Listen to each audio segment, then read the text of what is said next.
어린 꼬마에게 아빠가 문제를 냅니다. 얘야, 왜요 아빠? 하나 더하기 하나는 둘이지. 그러면 둘 더하기 둘은 몇이야? 그렇게 물었어요. 그러니까 얘가 눈을 똑바로 뜨고 아빠, 이건 불공평해요.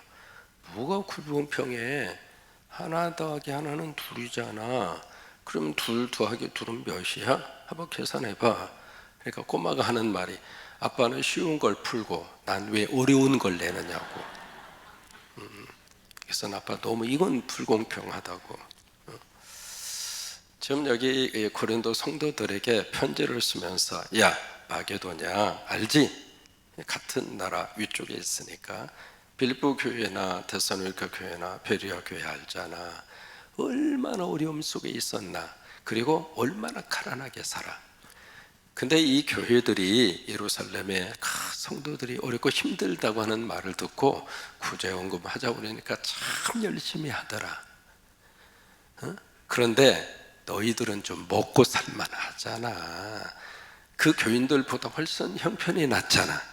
그러니 예루살렘을 위한 구제헌금 너희가 좀 많이 하나님 앞에 바쳐. 그 내용입니다. 자, 여러분 만약에 어떤 구제헌금에 대해서 딱 꺼내놓고 이웃에 있는 교회를 제가 예로 듭니다. 성광교회 교인들이요, 옆 교회를 봅시다. 옆에 있는 교회 교인들이 우리보다도 여러 가지 힘들고 어렵고 경제적으로도 참 그렇게 근근하게 사는 분들이 세상에 이번에 산불 이재민 헌금을 이만큼이나 바쳤는데 성곽교회 교인들은 좀 먹고 살만하잖아. 그러니 우리가 그 교회보다 액수가 작고 그러면 이게 무슨 창피입니까? 그러니 여러분 헌금 좀 하시오. 그 설교를 들으면 여러분 마음이 어떨 것 같아요? 자, 자발적으로 내라는 이야기예요? 아니면 강요를 하는 듯한 성격이에요? 그죠? 후자의 분위기가 훨씬 더 강하잖아요. 그런데도 이 문제를 계속 그들에게 다루고 있습니다.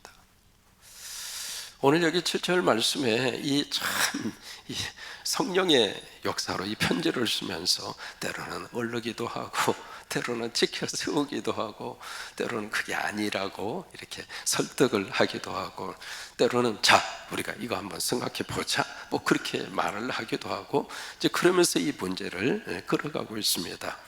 자, 오늘 본문의 말씀의 시작이 이렇게 시작이 되잖아요. 자, 7절입니다. 여기 오직이라고 하는 단어 앞에 사실은 접속사 그러나가 들어가 있어요. 그러니까 6절의 말씀을 하고 나서 그러나로 이어지거든요. 6절 보면 디도가 갔을 때 이미 디도를 통해서 이미 구제헌금 계획하고 시작했지. 그거 빨리 완성시키자. 이제 그것을 끝내자 그 얘기예요. 그렇게 6절에서 말씀을 하신 다음에 7절로 넘어가기 전에 그러나라고 하는 접속사가 들어갑니다. 그러나 오직 너희에게는 뭐가 있느냐면 믿음도 있고 그리고 말이라고 하는 것은 언변이 좋았다 그 말이죠. 또 하나 지식도 있고 또 하나 너희들이 뭐가 있는가? 간절함이 있지 않느냐. 누구를 향한 간절함인가? 주를 향한 간절함이에요. 또 하나 우리를 사랑하지 않느냐. 우리 목회자 사역자들을 사랑하지 않느냐. 그것을 가르쳐서 6절에 모든 일이라고 그런 거예요. 그 모든 일이 너희들이 있어서는 풍성하다. 그 이야기는 그 모든 일이 있어서 너희들이 앞섰다 그 말이에요.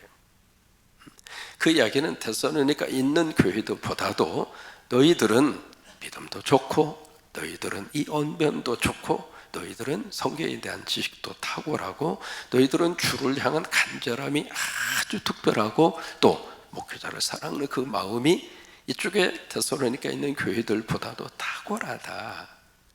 그렇게 이야기를 하면서 7절 그 부분에 뭐라고 말씀하느냐면 그러니까 이 은혜에도 풍성했으면 좋겠다. 여기 은혜가 바로 뭐냐면 구제 헌금을 바치는 연보예요. 그 연보도 인색하지 말고 그 연보도 찌끔하고 끝내지 말고 이 연보도 거기에 걸맞게끔 좀 수준 있게 풍성하게 그렇게 했으면 좋겠다 그거예요. 이 말을 쓰고 나서 그 다음에 8절에 이거 내가 명령으로 하는 게 아니야. 여러분, 이 글을 쓰고 있는 바울의 심정이 기억이 나십니까? 내가 명령하는 게 아니야. 자, 보세요. 바울이 이렇게까지 하는 이유는 그 헌금을 걷어서 바울이 쓰고 싶어서 그래요? 아니면 하나님의 일을 하고 싶어서 그래요? 그런 거예요. 만약 이 헌금이 차목사에게 들어가는, 주머니에 들어가는 돈이라면 이 헌금을 하라고 차목사가 말할 수 있을까요? 아니면 말하면 안 됩니까? 말하면 안 됩니다. 여러분, 십자가 헌금에 대해서 가끔 제가 말씀을 드립니다. 때로는 부담이죠. 그러나 그 부담이 우리들이 있어서는 복받는 부담이다, 이 말이에요. 우리가 그 부담을 가지고 1년이든 2년이든 3년이든 내가 하나님 나라 가기 전에 만약에 그 헌금이 들어와서 그걸 차목사가 가져가기 위한 헌금이라면 해서도 안 되고 여러분들이 바칠 필요가 절대로 없습니다. 근데 이게 주님을 위한 일이라면, 이것이 복받는 일이라면, 여러분, 복받는 일은 억지로라도 하는 게 복이에요? 아니면 복이 아니에요? 복이죠. 여러분, 복받는 일은요, 억지로라도 하면 복이에요. 그게 아멘. 새벽기도 총진군 억지로라도 오시면 복 받습니다. 제 일생을 통해서 새벽의 총진군 시간에 하나님이 주시는 은혜를 저는 평생을 보았고, 그리고 경험했고, 그렇게 살아온 사람이에요. 새벽기도 총진구를 하면은 하나님께서 도와주시고, 하나님이 역사하시고, 하나님이 은혜를 베풀어 주시고, 내 안에 믿음을 자라게 하시고. 여러분, 좋은 것은 억지로라도 하는 거예요. 아이들의 핸드폰을 스탑하는 거 억지로라도 그거 스탑시켜야 아이들이 공부에 집중할 수 있는 거예요. 그건 좋은 거예요. 아이가 싫어도 무슨 방법을 통해서라도 그 좋은 것을 아이들에게 가르쳐줘야 할 책임이 부모에게 있어요, 없어요? 있다, 이 말이에요. 그런 것처럼 이 바울은 이 헌금 문제에 대해서 다른 것은 별로 그렇게 강요하지 않는데, 이 구제 헌금에 대해서, 이 예루살렘에 보내는 헌금에 대해서, 그 헌금을 걷어서 마게도냐 교회들이 쓰는 것이 아니라 이역말리에 떨어져 있는 그 예루살렘 교회를 향하여. 왜 그런 줄 알아요? 이 헌금 자체의 의미성이 복음과 직결되어져 있기 때문에 그래요. 유대인과 이방인이 예수 안에서 하나가 되는 절대절명의 기회다. 사랑이라고 하는 것은 말로도 사랑할 수 있지만은 물질이 흘러갈 때 사랑의 구체적인 것이 느껴지는 것처럼, 그래서 이게 8절 말씀이 명령이 아니야. 그리고 그렇게 말씀이 이어져 갑니다. 오직 다른 이들의 간절함을 가지고, 이 다른 이들의 간절함이 뭐냐면 마게도냐 교인들이 어떻게 했는지 알잖아, 그 얘기예요. 그것을 그들에게 슬쩍 비치는 거예요. 다른 이들이라고 하는 것은 마게도냐 교인들의 헌금 상황이에요. 그것을 가지고 너희의 사랑의 진실함을 증명하고자 합니다. 너희도 주님 사랑하잖아. 그 사랑을 말로만 끝내지 말고, 이번 기회에 예루살렘 성도들이 굶주리고 힘들고 고통 가운데 있으니까 우리가 그들에게 이 사랑을 물질로 표현하자, 이 말이에요. 그러면서 9절 이하의 말씀에 무엇을 꺼내드는가? 예수 그리스도의 은혜를 꺼내듭니다. 자, 9절을 함께 읽겠습니다. 우리 주 예수 그리스도의 은혜를 너희가 알거니와. 자, 보세요. 너희는 이미 복음을 그리고 설교를 통해서 알고 있지. 뭘 아는가? 예수 그리스도가 우리에게 주신 은혜가 뭔가. 그것을 이미 너희들이 들었잖아. 너희들의 설교를 통해서, 아니 고린도 교회에 바울이 있으면서 가르친 그 말씀 알고 있잖아. 그래서 구체적으로 설명을 합니다. 부유하신 이로써 너희를 위하여 어떻게 됐어요? 가난하게 됐다. 그렇게 되신 이유는 9절을 계속 봅니다. 그의 가난함으로 말미암아. 예수님이 가난하게 되심으로 인하여 뭐예요? 너희가 부유하게 하려 하면, 이 목적 때문에 예수님이 가난하게 되신 것이다. 그러니까 예수님이 그러면 어느 정도 가난하게 되셨는가? 태어났을 때 동물들이 있는 마구간에 어디에 누워 계셨죠? 말고요, 먹이통입니다. 가장 가난한 자의 모습이에요. 예수님이 그렇게 이야기하시잖아요. 자, 공중에서도 둥지 있지? 여우도 채집이 있어. 근데 인자는 머리 둘 곳이 없다. 아무것도 없다 이 말이에요. 예수님 돌아가셨을 때 그 무덤을 예수님 자신이 준비한 무덤이 아니라, 여러분, 이 유대인들은요 무덤을 미리미리 준비합니다. 그 문화를 미국 사람들이 가지고 왔더라고요. 그래서 이 미국 아이 자녀들은요, 이 부모님이 어느 정도 연세가 되셨으면 묘지를 사서 생일 선물로 줍니다. 이걸 한국에서 만약에 적용을 한다고 생각을 해보세요. 내가 버젓이 살아있는데 생일날 무덤을 사가지고 아버지 선물 드립니다. 이 뭐냐? 이 땅 문서예요. 무슨 문서? 아버지 들어갈 묘지 땅 문서예요. 그렇게 주면 한국의 부모님들은 어떤 반응을 보일까요? 근데 미국에서는요, 그게 부모님에게 주는 자식의 선물입니다. 나이 들은 다음에 내가 가야 할 그곳을 이 시간이 될 때마다 한 번씩 들립니다. 아, 내가 이게 들어갈 곳이다. 그게 말이죠, 남은 인생을 참 의미 있게 살아갈 수 있는 기회가 됩니다. 성광교회 교인들은 부활동산 가실 분들은 가끔씩 들리세요. 들려서 아, 내가 여기 가야지.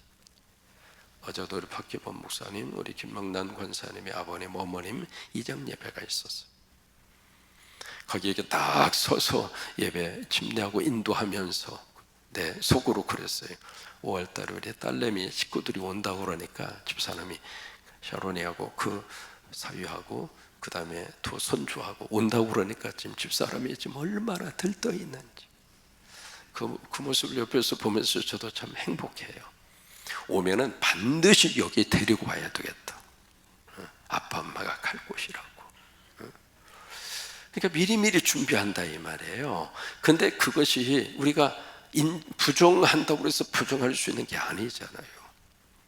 미리 준비가 되면 살아있는 상태에서도 삶을 정리하고 살더라 이 말이에요. 아멘도 아니요 별로 이게. 미국 사람들은 그렇다 이 말이에요. 그런 식으로 해요. 예수님은 돌아가셨을 때 무덤조차도 준비하지 않았다 이 말이에요. 가장 가난한 자의 모습. 왜 그렇게 사셨는가? 우리를 부유하게 하려고.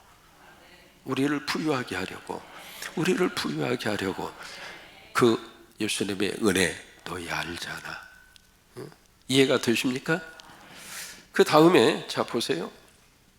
10절에 대해서 그러면 내가 솔직하게 이 연보 문제에 대해서 내 뜻을 알려줄게. 바울이 그렇게 이야기하는 거예요. 여기에 대해서 이 사안에 대해서 내 뜻은 바로 이거야. 첫째는 이 일이 너희에게 유익이 될 거다. 이 구제헌금을 바치는 일이 너희들에게 복이 될 것이다. 유익이 될 것이다.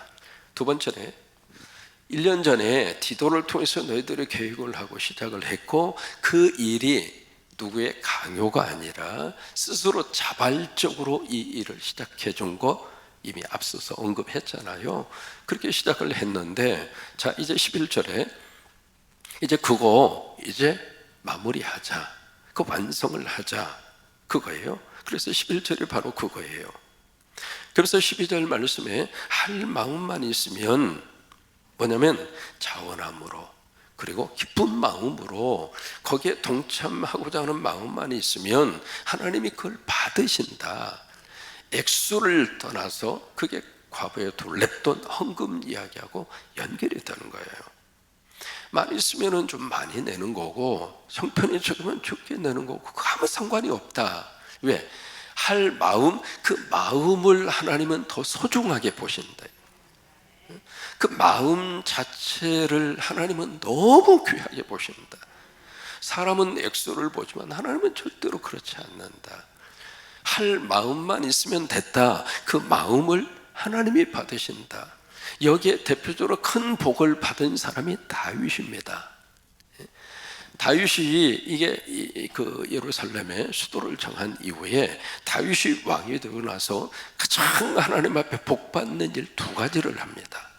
첫째는 언약궤를 모셔오는 일이에요. 이게 다윗에게 있어서는 엄청나게 하나님의 복을 받는 행위였습니다. 여러분, 하나님의 말씀, 언약궤가 말씀이잖아요. 이 말씀을 내가 가까이 하고 말씀을 펼치면 여기에 복이 있습니다. 두 번째로 이 다윗에게 있어서 하나님 앞에 성전을 바치려고 하는 마음. 근데 그 마음을 하나님이 받으시고 다윗에게 너는 됐어. 그 정도면 됐어. 네 손에 너무 많은 피를 묻혔잖아. 네 아들을 통해서 내가 그거 받을게. 그러나 다윗아, 그 마음이 있었으니 내가 너를 복 줄 거야. 그리고 하나님이 다윗에게 엄청난 복을 주신 거예요. 그러니까 우리가 이 할 마음이 중요하다고 하는 거예요. 할 마음, 그것만 있으면 하나님이 받는다 그거예요. 그러면서 없는 것은 12절에 없는 것은 받지 아니하리라. 아니 없는데, 예를 들면 열이라고 하는 능력을 가진 사람이 0.0001 하는 거하고 하나라고 하는 능력 있는 사람에게 0.001 하는 거하고 같아요? 틀려요? 틀리죠. 그거라 이 말이에요. 그러면서 13절 말씀에 두 사람이 나옵니다. 다른 사람이 나오고 너희가 나옵니다. 이 다른 사람은 누구냐면 이 헌금 문제가 나왔음에도 불구하고 전혀 여기에 관심이 없는 사람. 그 이야기를 들었어도 저건 나하고 상관없어. 저건 뭐 내 문제가 아니야. 그렇게 생각하는 사람이 있을 수 있잖아요. 그 다른 사람들을 평안하게 하고, 그러니까 거기에 대해서 관심도 없고 거기에 대해서 할 마음도 없는 그런 사람들은 아무 바드가 안 되잖아요. 헌금하라 말라 거기에 대해서 아무 마음속에 부담도 전혀 없잖아요. 그럼 그런 사람들은 평안하게 하고 너희, 다시 말해 고린도 교인들 여기에 대해서 부담을 느끼잖아요. 헌금하라고 하는 이야기를 들으면. 그러면 너희들, 그 말을, 그 설교를 듣는 너희들을 곤고하게 하려고 하는 것이 아니다. 너희들의 물질 뺏어서 가난하게 하고 그런 목적으로 이 말을 하는 게 아니다. 그러면서 여기 균등하게 하려 함이라 라고는 단어를 씁니다. 자, 보실까요? 똑같은 삶을 삽니다. 저는 이제 고등학교 졸업하자마자 바로 신학교에 들어가서 그때부터 사역을 하고 목회의 길을 걷습니다. 그러면 일생 동안 저는 아예 사회생활 하는 부터 처음에 제가 받은 사례가 10,000원이었습니다. 그 10,000원을 받을 때부터 지금까지 평생을 하나님 앞에 11조의 생활을 합니다. 그러면 평생을 11조 생활을 한 제 삶은 지금 완전히 피폐되어 있을까요? 그러면 그때부터 11조 생활을 안 하고 평생을 아끼고 돈을 모으고 그렇게 산 주변에 있는 사람들은 저보다 더 훨씬 여유 있게 살고 그리고 부자로 살고 그리고 떵떵거리고 사는 사람이 더 많을까요? 아니에요. 참 놀랍습니다. 이게 앞으로 들어오는 것만 사람은 생각을 하는데 더 중요한 것은 안 나가야 돼요. 평생 돈 모으셨다가 병 한 번 걸려서 병원에 입원하면 평생 벌은 돈 한꺼번에 다 들어가 버립니다.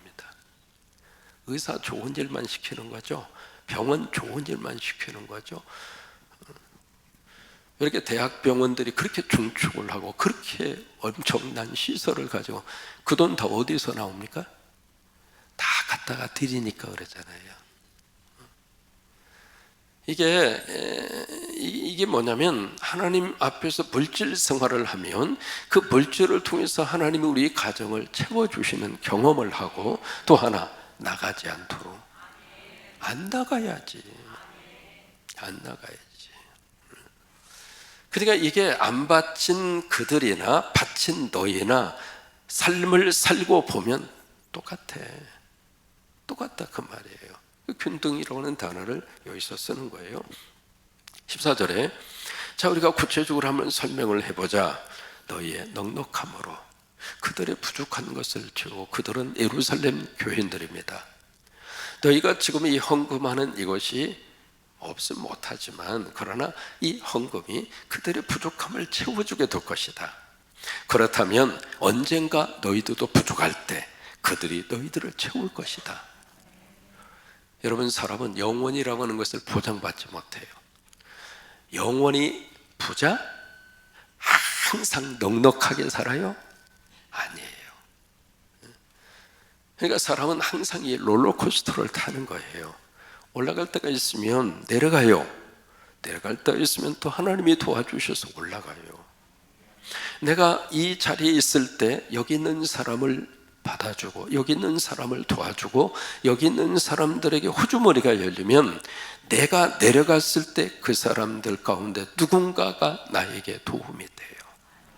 사람은 혼자 못 살아요. 올라가 있다고 생각하고 교만하지 마시고 내려가 있다고 생각하고 낙심하지 마시라 그 말이에요. 그러면서 여기에 이스라엘 백성들이 광야에서 살 때 만나 사건을 언급합니다. 많이 거둔 자도 적게 거둔 자도 보니까 똑같더라 이 말이에요. 오늘 이 말씀이 우리에게 어떤 메시지를 주는가 몇 가지를 좀 생각하고 싶어요. 첫째로 주는 은혜를 받으시라 이 말이에요. 자, 여기 보시면 무슨 말씀이 기록이 되어 있느냐면 7절입니다. 7절을 같이 한번 읽을까요? 오직 너희는 믿음과 말과 지식과 모든 간절함과 우리를 사랑하는 이 모든 일에 풍성한 것 같이 이 은혜에도, 이 은혜가 무슨 은혜냐면 주는 은혜입니다. 주는 은혜. 우리가 받는 은혜도 받아야 돼요. 여러분 먼저 받으세요. 먼저 받으시라고요. 예배 오셨어도 받아요. 뭔가 줄 게 있어서 하나님 우리를 깨우셔서 이 자리에 오게 하신 거거든요. 우리 자녀들도 하나님이 받고, 그래서 예배를 통해서 우리가 받아야 돼요. 이 받는 은혜입니다. 근데 받는 은혜로 끝나지 말고 주는 은혜예요. 이게 똑같이 전 세계를 휘어잡고 침략을 해서 그리고 식민 지배를 많이 가졌던 대표적인 나라가 영국과 일본입니다. 물론 비교하면 영국이 훨씬 더 큰 나라를 통치를 하고 지배를 했죠. 자, 세월이 흘렀습니다. 지금은 더 수많은 나라들은 영국을 존경하는 나라가 더 많습니다. 식민 지배를 받던 나라들 가운데. 자, 이 나라 화폐를 영국의 여황 초상화로 씁니다. 그러면서 영국을 사랑하고 영국을 좋아하고 영국을 그들이 가슴에 품고 삽니다. 그런데 똑같이 식민 지배를 했던 나라 중에 일본이 있습니다. 일본이 식민 지배를 했던 중국이나 한국이나 필리핀이나 인도네시아나 말레이시아, 일본 좋아해요? 왜 그럴까요? 뺏어가기 급급했어요. 영국은 주는 은혜를 베풀었습니다. 식민지로 그 나라를 통치를 했지만 영국은 기독교의 정신으로 줬어요. 주니까 세월이 흘렀어도 식민 지배를 했던 그 나라를 사랑하고 존경하는 거예요. 일본은 주는 은혜, 지난번에 제 그 설교를 들으면서 너무 깜짝 놀랐습니다. 한국의 네노라는 여자 목사님의 설교였는데, 와, 일제 침략이라는 단어를 쓰면 안 된대요. 그래서 어떻게 돼서 이 역사관이 강대상에서 저렇게까지 달라질 수가 있는가? 너무 깜짝 놀랐어요. 너무 깜짝. 근데 일본이 통치를 하고 일본이 지배를 했던 이 동남아시아 지역의 이 나라들은 세상에 우리들도 싫지만 우리 자식들도 일본 하면 일본하고 우리하고 서로 게임하면 어디 응원합니까? 그렇게 싫어하는 거예요. 왜요? 주는 은혜를 베풀지를 않는 거예요. 뺏어가기 바빴죠. 우리가 예수 안에서 여러분 받는 은혜 많이 받으셔서 나만 위해 살지 마세요. 자꾸 주세요. 좋아요. 갈릴리하고 사해 가서 보면 크기는요 사해가 엄청나게 커요. 근데 거기는 생명력이 죽었어. 근데 이 갈릴리는 와 그렇게 풍성해요. 왜요? 주어요. 주면 없어지는 것이 아니라 하나님이 더 채우세요. 하나님이 더 채우세요. 주고 사세요. 우리 성광교회는 주는 은혜 받읍시다. 이번 토요일날 내일이죠. 우리 헌금해서 화재를 당한 그분 좀 줍시다. 아멘이죠? 액수를 떠나서 다 참여하세요. 우리 주자고요. 두 번째 은혜, 예수님은 가난하고 우리는 어떻게 해요? 부유했다 이 말이에요. 여러분 이 말씀을 잘 기억하셔야 돼요. 부자와 부와 부유는 개념이 달라요. 여기 부유라고 하는 단어를 굳이 쓴 이유가 있습니다. 부라고 하는 것은 우리가 세상적으로 말하는 부, 리치, 이 부라고 하는 이 단어는 소유의 개념이에요. 근데 부유라고 하는 것은 존재의 개념이에요. 아시겠습니까? 그러니까 여기 예수님이 가난하게 된 것은 부를 위해서 가난하게 되신 것이 아니라, 예수님이 가난하게 된 것은 우리를 부자 되게 하기 위해서 예수님이 가난하게 되신 것이 아니라, 예수님이 가난해지심으로 너는 부유하라 이 말이에요. 이 부유라고 하는 것은 존재의 개념이에요. 아무리 많은 물질을 가지고 있어도 내 존재 자체가 난 가난해, 그럼 그 사람은 평생 돈을 쌓아놓고도 가난하게 살다 끝나요. 근데 물질은 작아도 10평 아파트에 살아도. 저는요 목회하면서 거라지 차고에서도 내 살아본 사람이에요. 아무것도 없는 그 속에 카펫 깔고 얼기설기 그 방에서 아들하고 집사람하고, 그러면서도 저는 거기에서요 그때 내가 하고 싶은 공부를 그때 시작을 했어요.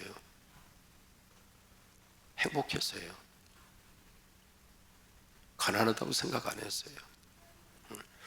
우리가 예수 안에서 예수님이 가난하게 되심으로 우리가 부자가 된다 그 생각이 아니라 부유한 자가 된다 이 말이에요. 내 존재 자체가 부유하다 그 말이에요. 여러분 그렇게 되시기를 바랍니다. 거기서 나온 찬송이 초막이나 궁궐이나 내 주 예수 모신 곳이 그 어디나 이 찬송이 거기서 나온 거예요. 이 부에 대한 개념은 땅의 개념이고요, 부유에 대한 개념은 하늘의 개념이에요. 부에 대한 것은 일시적인 것이고 부유에 대한 것은 영원한 거예요. 예수님이 가난하게 되심으로 우리를 부유하게 하십니다. 주님은 가난하고 여러분들은 부유하고 그렇게 되시기를 축복합니다. 세 번째는 일용할 양식에 대한 문제입니다. 만나 문제를 맨 마지막에 꺼냈습니다마는 출애굽기 16장 18절 말씀의 근거예요. 거기에 보시면 같이 한번 읽겠습니다. 오멜로 되어본 자 많이 거둔 자도 남음이 없고 적게 거둔 자도 부족함이 없이 각 사람은 먹을 만큼만 거두었더라. 이게 주기도문에 나오는 그 구절하고 같은 거예요. 주여 나에게 뭐예요? 일용할 양식을 주옵소서. 주여 나에게 일용할 양식을 주옵소서. 같이 한번 해볼까요? 주여 나에게 일용할 양식을 주옵소서. 두 가지입니다. today, 오늘이라고 하는 시간과 두 번째 daily bread라고 하는 두 번째 개념이에요. daily bread, 오늘 내가 먹어야 할 그 양식. 우리가 왜 이렇게 힘들게 사는가? 내일 먹을 것 때문에 힘든 거예요. 왜 이렇게 그렇게 불행하다고 생각하는가? 손주들도 먹어야 될 것까지 내가 챙겨줘야 한다고 생각하니까 불행하고, 그리고 없다고 생각하고 사는 거예요. 갑자기 없어져 버렸어. 이게 없어지면 안 되는데. 그래서 이제 불행하다고 생각하고, 그리고 우리 스스로가 스트레스를 받고 사는 거예요. 성경이 가르쳐 주시는 것은요, 데일리 브레드입니다. 오늘입니다. 일용할 양식입니다. 오늘 먹을 수 있으면 감사한 거예요. 오늘 먹을 수 있으면 행복한 거예요. 내일은 우리 영역이 아닙니다. 하나님의 영역이죠. 그러니까 오늘이라고 하는 이 개념, 투데이라고 하는 개념과 데일리 브레드라고 하는 이 개념, 이것이 성경에서 가르쳐 주시는 먹고 사는 경제적 행위의 기본적인 기준이라고 하는 거예요. 내가 오늘 먹을 수 있는 것처럼 내일도 주님 먹게 하여 주옵소서. 이게 현대인들은 많은 것을 쌓아놓으면서도 없다고 생각하고 살아요. 여러분, 어린 시절 생각해 보세요. 쌓아놓고 살았습니까? 그래도 저희 식구가 10명이었습니다. 아침이면 밥상이 3개가 들어옵니다. 그래도 다 지냈습니다. 그러니까 이제 조금 우리가 성서적 관점에서 눈이 좀 열려서 우리 인생 가운데 오늘 하루가 축복이구나, 오늘 하루가 감사구나, 그 좀 회복했으면 좋겠어요. 그리고 또 하나가 투데이입니다. 오늘 내가 먹을 수 있으면 잡수시라, 그 말이에요. 왜 이야기를 계속 강조해서 이야기하는가? 우리는 오늘이라고 하는 시간이 영원하다고 생각해요. 절대로 그렇지 않습니다. 오늘 내가 먹을 수 있는 것을 내가 영원히 먹을 수 있다, 천만의 말씀. 오늘입니다. 오늘 내가 먹을 수 있으면 잡수세요. 그렇다고 그냥 배 터지게 먹어라, 그 말이 아닙니다. 오늘 먹을 수 있는 이 자체가 행복하다, 그 말이에요. 그래서 여기에 많이 거둔 사람도, 적게 거둔 사람도 하루 삼시세끼 먹으면 끝이에요. 집이 100평이 된다 할지라도 누워있는 침대는 딱 한 그 공간, 그 위에는 필요 없어요. 여러분, 그래야 안 그래요? 오늘 이 말씀을 다시 한번 깊이 생각하면서 여러분, 주는 은혜 받읍시다. 두 번째, 주님이 가난하게 되시면 날 부자 만들기 위해서가 아니라 부유하게 하기 위해서. 그래서 예수님이 가난하게 되신 것이고, 그리고 세 번째는 daily bread, today and daily bread, 오늘 그리고 일용할 양식, 그것을 붙들고 우리가 오늘 하루를 복되게 사는 우리가 되시기를 주의 이름으로 축원합니다.